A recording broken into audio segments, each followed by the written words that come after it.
Hanggang saan ang kaya mong gawin sa pagmamahal? Hanggang saan ang kaya mong abutin para lamang sa inaasam na hustisya? Kapag nagmahal ka, magiging makasarili ka.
Kita naman yung abs ko, grabe.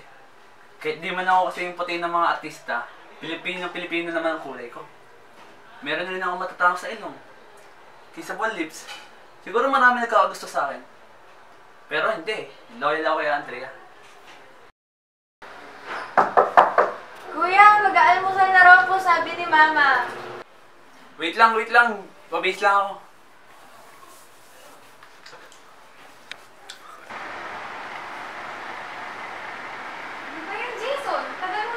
Sorry ma, alam naman yung anak niya. Sobrang gwapo lang. Oo ka talaga, kain na. Ma, masaya na ako na makakatulong na ako dito sa mga gawain bahay kapag nakauwi ako dahil sa eskwela namin. Okay lang yan, Ma. Hindi mo naman kami. Hayaan mo na ma. Pag ako nakatapos ng abogado, mabibigyan na natin ng station sa Papa. Kalala ko na kasi yung papa niya. Parang ang bilis kasi ng pangyayari. Tapos sabi pa nila yung kinaso ko kay Tito Jay at kay Tita Ami niya. Wala.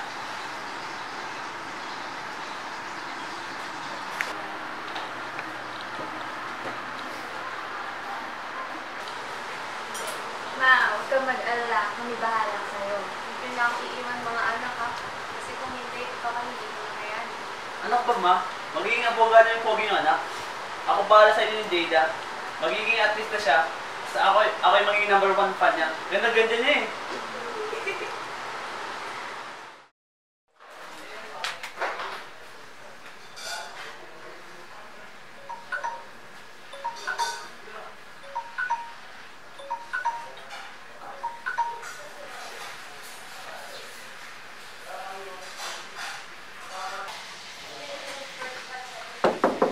Ma'am, gising na po kayo. Magagalit sa akin, Mami at Daddy mo pag na-late ka sa klase. Teka lang, 5 minutes pa. Babangon na ako.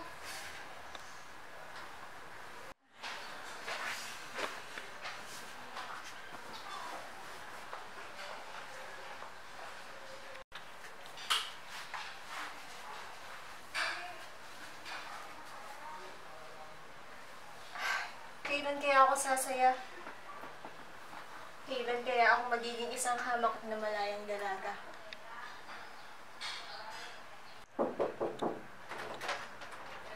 Ma'am, kain na po tayo. Sige, tara na.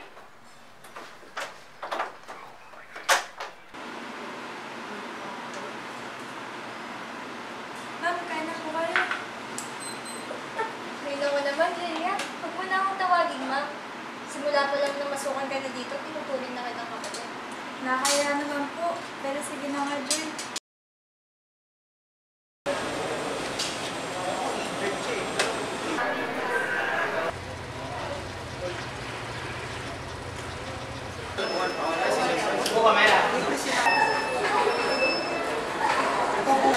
Uy!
Alam mo ba?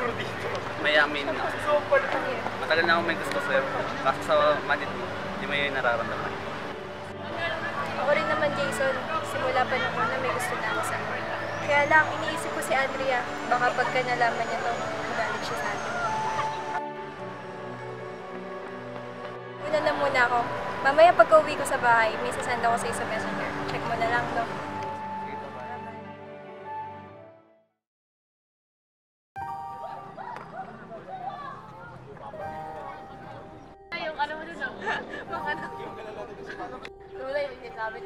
Hindi gagot ko na kasi sa kanila.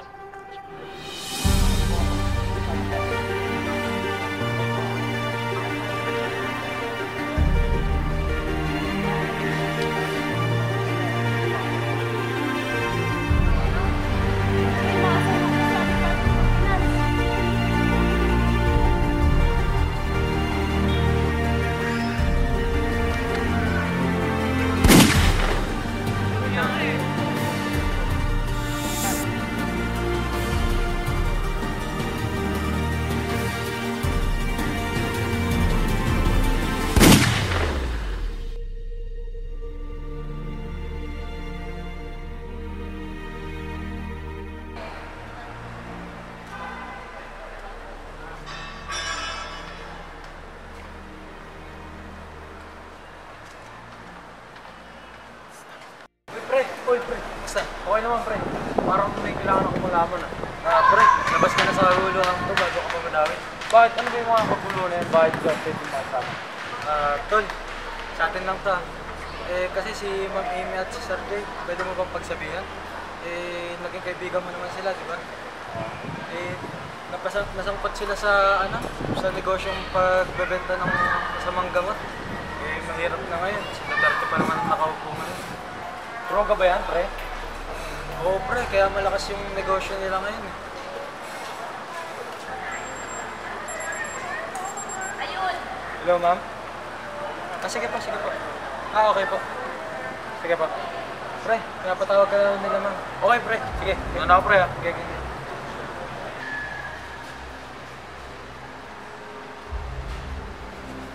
Good evening, Sir Jay at Ma'am Ami. Pinapatawag niyo rin po, sabi ni Lito. Oo, Juan. Kamusta pala yung inaanak namin sila Jason at Jada? Ito, ma'am. Naku, Juan, wag mo na kaming tawaging ma'am at sir pag tayo-tayo lang. Alam mo naman na matalik tayo mga magkakaibigan. Sige po, ma'am. Ami, okay naman po si Jason at si Jada. Si Jason po ay nag-aaral ng psychology sa Universidad ng Pilipinas. At si Jada naman po ay nag-aaral ng third year high school at gusto naman po maging doktor. Ang sisipag naman pala talaga ng mga anak mo. Talagang napakaswerte mo sa kanila. Binabalak nga namin mag-asawa na tulungan si Jada sa kanyang pag-aaral sa pagdodoktor. Grabe naman po, Ma'am Ami at Sir Jay. Pag nalaman po ito ni Jada, ay sigurado pong matutuwa siya. Pinatawag ka talaga namin dito dahil may sasabihin kami sa'yo. Total, isa ka sa mga pinagkakatiwalaan namin. Kaya dapat lang na malaman mo to. Gusto sana namin ikaw kuhanin ang kanang kamay. Alam naman namin na mabuting iyong kalooban at mas malaki ang kikitain mo dito sa negosyong to at mas matutulungan pa ang anak mo sa pag-aaral niya sa kolehiyo. Bigay mo na. Sige.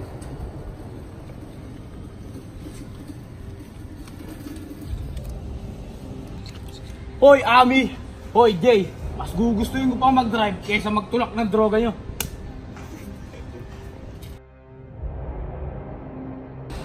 Mukhang sasabit tayo dito ah. Anong dapat natin gawin? Delikado na tayo dito. Alam ko na.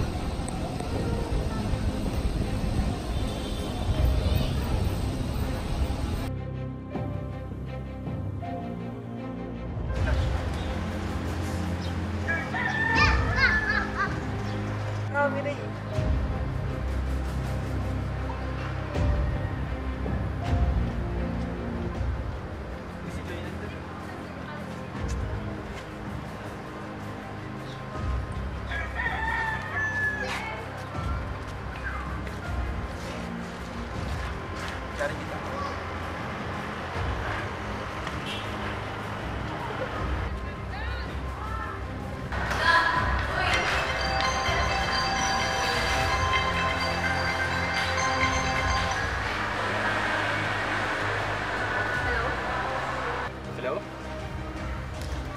Kayo po ba yung kamag-anak ni Juan Ocampo? Opo, asawa niya nga po to. Opo. Pwede po ba kayo pumunta sa Solana Street? May kailangan lang po kaming itanong kung kayo po ba yung kamag-anak nitong namatay po dito. Sige po. Tawagan niyo na lang po ako dito. Salamat po.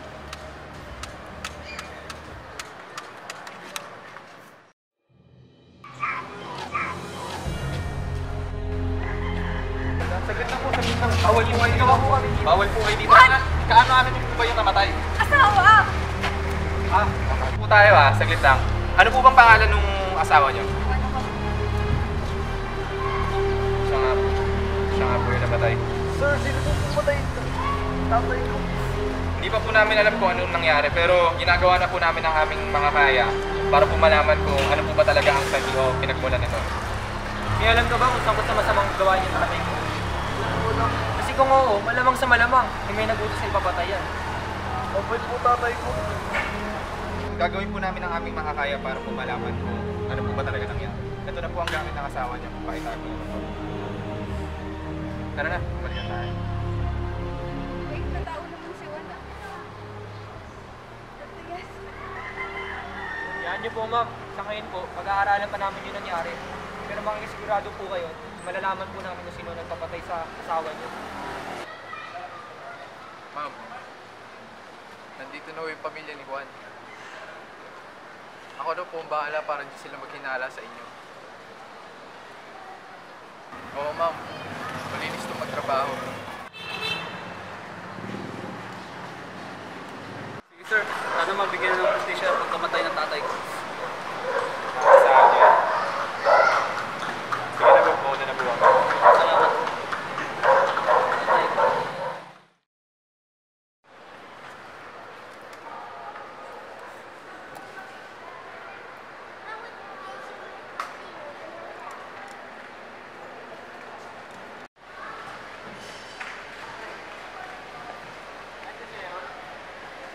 Jason, kailangan mong magpakatatag para sa inyong mag-ina. At alam mo naman lagi ako nandito para sa inyo at hindi ko kayo papabayaan. Salamat po tito. Kahit ano nangyari sa pamilya ko, dito pa rin kayo para gabayin na. Oo, at alam kong nais mong malaman kung sino ang pumatay sa iyong ama. At meron akong hinala kung sino yun. Ano yun po? Nang ninong at ninang mo ay nasangkot sa negosyong pagbebenta ng masamang gamot. Ang hinala ko yun nang malaman ni Juan na sila ay nagbebenta ng droga, ay agad nitong tinanggihan ang offer ng ninong at ninang at agad itong pinapatay.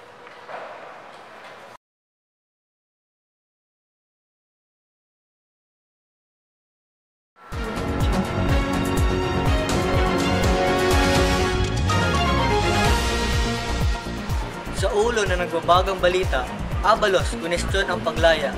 Holdupper ng isang pawn shop kinilala na. At gumuhong building, 3 sugatan. At ito naman si Chester para sa iba pang mga balita. Salamat, Elian. At para sa ibang balita, mag-asawang drug lord na hinihinalang pumatay kay Ginoong Juan Ocampo na sina Amy at Jay Acosta ay nakulong na. Nagtipon-tipon ang mga pamilya upang sumuporta sa pagbibigay ng hustisya sa nangyaring kalunos-lunos kay Juan Ocampo. Dagdag pa dito, hindi naging dahilan ng kalusugan nito upang sila ay makapagpiyansa. Hindi na kinwestiyon kung bakit naging ganon ang resolusyon ng Pasay City Regional Trial Court Branch 112. Magbabalik ang balita ngayon.